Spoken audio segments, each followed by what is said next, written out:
आवाज news true voice. आदाब नाज़रीन, आवाज न्यूज़ चैनल पर आपको खुशामदीद। जिले कामारेड्डी के रामारेड्डी मंडल के रेड्डीपेट स्कूल तांडा में शेर की मौजूदगी से सनसनी फैल गई है। जंगली शेर ने एक गाय हलाक किया जबकि दूसरी गाय शदीद जख्मी हो गई। इस वाक़ये से मुकामी आबादी में खौफ बढ़ गया है। महकमा जंगलात ने जाए वक़ू का मायना करके शेर की मौजूदगी की तस्दीक की है। आवाम को मोहतात रहने की हिदायत दी है।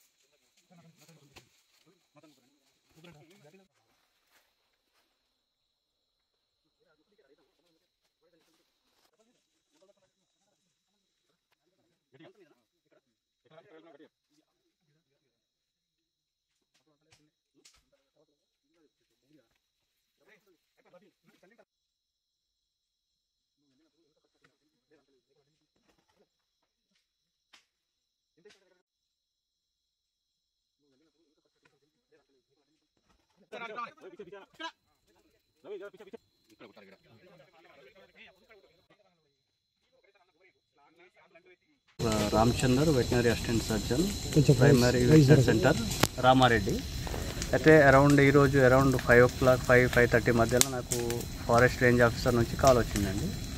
అయితే ఈ అన్నారం శివార్లో క్యాటిల్ టైగర్ అటాక్తో చనిపోయిన క్యాటిల్ మీద వాళ్ళు పాయిజన్ వేసిండ్రు అని చెప్పేసి ఇన్ఫర్మేషన్ వస్తే వాళ్ళు మాకు కాల్ చేయడం జరిగింది. కాల్ చేయడం వల్ల మేము ఇక్కడికి వచ్చి బాడీ పై నుంచి శాంపుల్స్ కలెక్ట్ చేసుకొని వెదర్ దాంట్లో పాయిజన్ కలిపినరా లేదా, బాడీ మీద పాయిజన్ వేసిండ్రా లేదా అని తెలుసుకోవడానికి శాంపుల్స్ కలెక్ట్ చేసి ల్యాబ్కి పంపించడం జరిగింది. సో ల్యాబ్ రిపోర్ట్ని బట్టి దాంట్లో పాయిజన్ ఉందా లేదా అనేసి మనకు కన్ఫర్మేషన్ అవుతుంది. అప్పటిదాకా మనము అది ఉందా లేదా అని చెప్పలేమండి. సార్, ఒకవేళ పాయిజన్ ఉంటే ఆ టైగర్ పరిస్థితి ఏముంటుంది సార్? ఒకవేళ పాయిజన్ బాడీ మీద టైగర్ అంటే జనరల్గా డెడ్ బాడీని అయితే టైగర్ అటాక్ అంటే తినడానికి ఇష్టపడదు. ఒకవేళ ఏదైనా ఆకలితో ఉండి అట్లాంటి సిచ్యువేషన్లో అయితే బాడీ మీద పాయిజన్ ఉండి టైగర్ దాన్ని తిన్నదనుకోండి, టైగర్ కూడా ఎఫెక్ట్ అయ్యే ఛాన్సెస్ ఉంటుంది. సో ఇక ఫర్దర్ వాళ్ళు రెస్క్యూ చేస్తారు, టైగర్ని రెస్క్యూ చేసి ఇన్ఫర్మేషన్ ఇస్తారు. నేను ఫారెస్ట్ డివిజనల్ ఆఫీసర్ కామారెడ్డి పనిచేస్తున్నాను. మాకు నిన్న సాయంత్రం ఇన్ఫర్మేషన్ వచ్చింది ఏంటంటే సిరికొండ రేంజ్లో టైగర్ మూవ్మెంట్ ఉన్నది. ఎట్ ఎనీ టైం పక్కనే మాచారెడ్డి ఫారెస్ట్ ఉంటుంది కాబట్టి ఇక్కడ కూడా వచ్చే ఛాన్సెస్ ఉన్నాయనేది ఇన్ఫర్మేషన్ ఇచ్చినారు. So in the early morning ఈరోజు మా స్టాఫ్కి అందరికీ అలర్ట్ చేసి పంపించడం జరిగింది. అయితే ఇక్కడ వెరిఫై చేసిన తర్వాత ఈ అటవీ ప్రాంతంలో ఈ కంపార్ట్మెంట్ నెంబర్ 540లో ఒక క్యాటిల్ని కిల్ చేసినట్టుగా గుర్తించడం జరిగింది.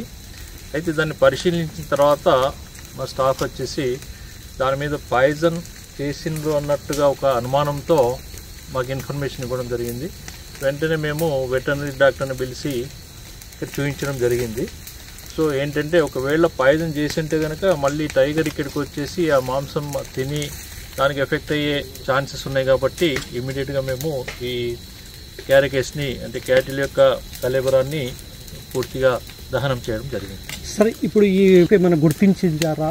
ఈ టైగర్ వచ్చేసి ఇప్పుడు S12 టైగర్గా ఆల్రెడీ మా ఎక్స్పర్ట్స్ గుర్తించడం జరిగింది. ఇదంతా కూడా ఆదిలాబాద్ జిల్లా, ఆ తర్వాత జగిత్యాల జిల్లా, ఆ తర్వాత నిజామాబాద్ జిల్లాలో తిరుగుతూ ఈ అటవీ ప్రాంతంలో తిరగడము గమనించడం జరిగింది.